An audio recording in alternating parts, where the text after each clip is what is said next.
السلام علیکم ورحمۃ اللہ وبرکاتہ۔ ہائے دوستو، آج کی اس ویڈیو میں ہم ایک مضمون کا ترجمہ کرنے جا رہے ہیں۔ اس کا ٹائٹل ہے حاجت العالم الاسلامی الی الشعور بالذاتیت والعمل لاثباتها۔ ٹھیک ہے، تو چلیے شروع کرتے ہیں۔ حاجت کا مطلب ضرورت، العالم الاسلامی کا مطلب عالم اسلامی یا مسلم دنیا، الی الشعور بالذاتیہ کا مطلب ہوتا ہے خود آگاہی، خود کو پہچاننا، ٹھیک ہے، اور اثباتوں کا مطلب ثابت کرنا۔ تو عالم اسلامی کو ضرورت ہے الی الشعور بالذاتیہ، خود کو پہچاننے کی، خود سے آگاہ ہونے کی، والعمل لاثباتها، اور اسے ثابت کرنے کے لیے عمل کرنے کی۔ ٹھیک ہے، اس کا ٹائٹل ہے۔ چلیے دیکھتے ہیں کیا نیچے ہے۔ العالم الاسلامی اليوم بحاجة إلى أن يكون مخلصا لقضاياه ساهرا على مصالحه الحقيقية، وتقع المسؤولية في ذلك على قادته أكثر من غيرهم، سواء كانوا حكاما أو كانوا زعماء الشعب۔ ٹھیک ہے، چلیے۔ العالم الاسلامی، عالم اسلامی کو، مسلم دنیا کو آج ضرورت ہے الی ان یکون مخلصا، کہ وہ مخلص بنے، لقضایاہ، اپنے مسائل کے لیے، اپنے مسائل کے لیے وہ کیا مخلص بنے، مخلص بننے کی ضرورت ہے عالم اسلامی کو۔ ساہراً علی مصالح الحقیقیہ، اپنے حقیقی مفاد کے تئیں بیدار ہونے کی ضرورت ہے۔ ٹھیک ہے، ساہراً کا مطلب جاگنے والا، تو وہ کیا ہو، بیدار ہو اپنی حقیقی مفاد کے تئیں۔ ٹھیک ہے، مصلحت جمع مصالح، اس کا مطلب ہوتا ہے مفادات۔ ٹھیک ہے، تو اپنے حقیقی مفادات کے لیے بیدار ہوں۔ وتقع المسؤولیۃ فی ذلک، اور اس سلسلے میں مسئولیت یعنی ذمہ داری پڑتی ہے علی قاداتہ، ان کے قائدین پر، عالم اسلامی کے قائدین پر، اکثر من غیرہم، دوسرے سے زیادہ ان کے قائدین پر یہ ذمہ داری عائد ہوتی ہے۔ سواء کانوا حکاما، چاہے وہ حکام ہو، یعنی حکمراں جو کیا کرتے ہیں، حکمرانی کرتے ہیں، او کانوا زعماء الشعب، چاہے وہ قوم کے لیڈران ہوں۔ ٹھیک ہے، یہ ان سب پر سب سے زیادہ ذمہ داری عائد ہوتی ہے عوام کے، مسلم عوام کے مقابلے میں۔ ٹھیک ہے، فإن الإخلاص والسهر على المصالح مشترکہ ضمان للنجاح، اس لیے کہ اخلاص والسہر اور بیداری کس چیز کا، علی المصالح المشترکہ، مشترک مفادات کے پر بیداری اور اخلاص، ضمان، یہ ضمانت ہے، للنجاح، کامیابی کا۔ ٹھیک ہے، کامیابی کی ضمانت ہے، کون، اخلاص اور مشترک مفادات کے تئیں بیداری۔ ٹھیک ہے، اگر آپ یعنی مسلمان جب مخلص ہو جائیں گے اور جو مشترک مفاد ہے، قومی مفاد ہے، اس کے تئیں وہ بیدار ہو جائیں گے تو یہ ان کو کامیابی دلائے گی۔ وَلَيْسَتْ هَذِهِ الْأَسْلِحَةُ الرَّاقِيَةُ وَلَا الْوَسَائِلُ الْمُتَوَفِّرَةُ، اور یہ ترقی یافتہ ہتھیار اور موجود وسائل نہیں ہیں، مطلب یہ کامیابی کی گارنٹی، اس کی ضمانت کون ہے، اخلاص اور بیداری ہے، نہ کہ یہ ترقی یافتہ ہتھیار اور موجود وسائل۔ ٹھیک ہے، کیوں، فإن الأسلحة والوسائل المادية لا تعمل بنفسها، اس لیے کہ ہتھیار، والوسائل المادیہ، اور مادی وسائل، لا تعمل بنفسها، خود سے کام نہیں کرتے۔ ٹھیک ہے، اس کو یوز کریں گے، استعمال کریں گے تبھی وہ کام کرے گا۔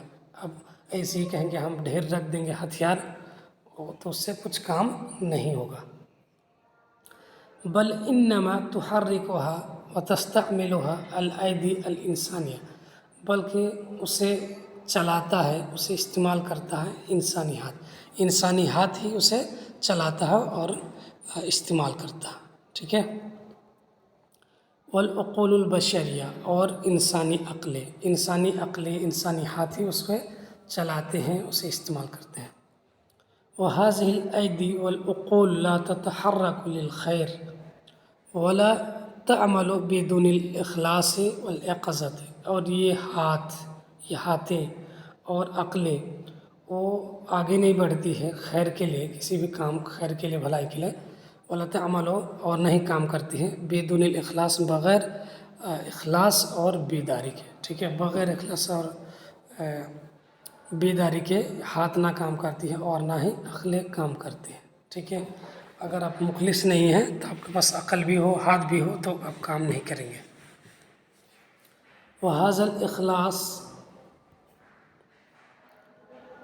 الإخلاص واليقظة كلما وجد في تاریخنا جاء بأحسن العواقب، اور یہ اخلاص اور بیداری جب ہماری تاریخ میں پائی گئی، جاء بأحسن العواقب، تو وہ دونوں اچھے نتائج لائے ہیں، اچھے نتیجے برآمد ہوئے ہیں، یعنی جب امت میں اخلاص اور بیداری آئی، ہمیشہ مسلمانوں کو فائدہ ہوا اور اس کے نتائج اچھے رہے، مسلمان غالب رہے۔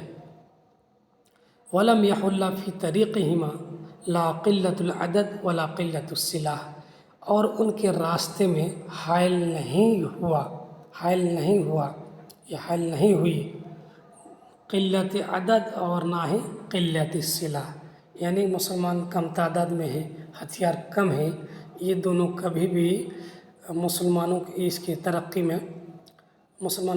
میں حائل نہیں ہوئی، اچھے نتائج لانے میں حائل نہیں ہوئی، رکاوٹ کبھی نہیں ہوئی، ٹھیک ہے۔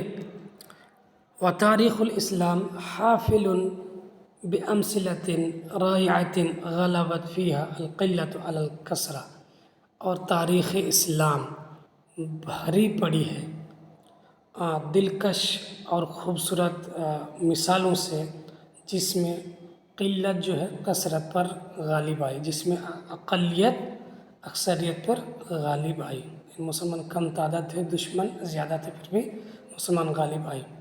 وانتصر المغلوب علی الغالب، اور مغلوب یا پھر مظلوم کیا غالب پر فتح حاصل کی۔ ونزع حقہ منہ، اور اس سے اپنے حق کو چھینا، ٹھیک ہے، یعنی مغلوب جو ہے اپنے حق کو غالب سے چھینا، یعنی مظلوم ظالم سے اپنے حق کو چھین لیا۔ فلو ان المسلمین الاوائل خافوا من قلتهم امام عدوهم، تو اگر پہلے کے مسلمان ڈرتے اپنے قلت سے، ٹھیک ہے، اپنے دشمنوں کے سامنے اپنے قلت سے ڈرتے کہ ہم تو کم تعداد میں ہیں، دشمن جو ہے بڑی تعداد میں ہے، ہم تو ہار جائیں گے، تو کیا ہوتا، وَمِن زَهَادَةِ أَسْلِحَتِهِمْ، اور اپنے اسلحہ کے کمی سے کیا کرتے ہیں، کم مائگی سے ڈرتے، ٹھیک ہے، بالنسبت الی اسلحۃ اعدائہم، دشمنوں کے اسلحوں کے مقابلے میں، دشمنوں کے اسلحے کے مقابلے میں، اس کے بنسبت ان کے جو کم اسلحے تھے اور دشمن کے سامنے جو ان کی تعداد تھی، قلت تعداد تھی، ان سے اگر ڈرتے، لما خرجو، تو وہ نہیں نکالتے، من اماکنہم و موطنہم، اپنے جگہوں اور اپنے ملک سے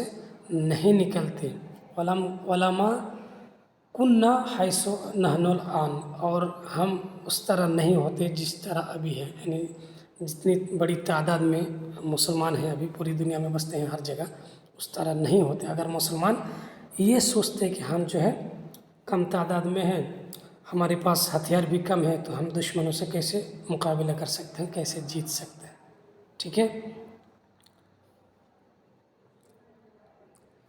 تو چلیے آج کے لیے اتنا ہے، امید کہ آپ لوگوں کو یہ ویڈیو اچھا لگا ہوگا اور کافی کچھ سیکھنے کو ملا، تو پھر ملتے ہیں اگلی ویڈیو میں، تب تک کے لیے مع السلامہ۔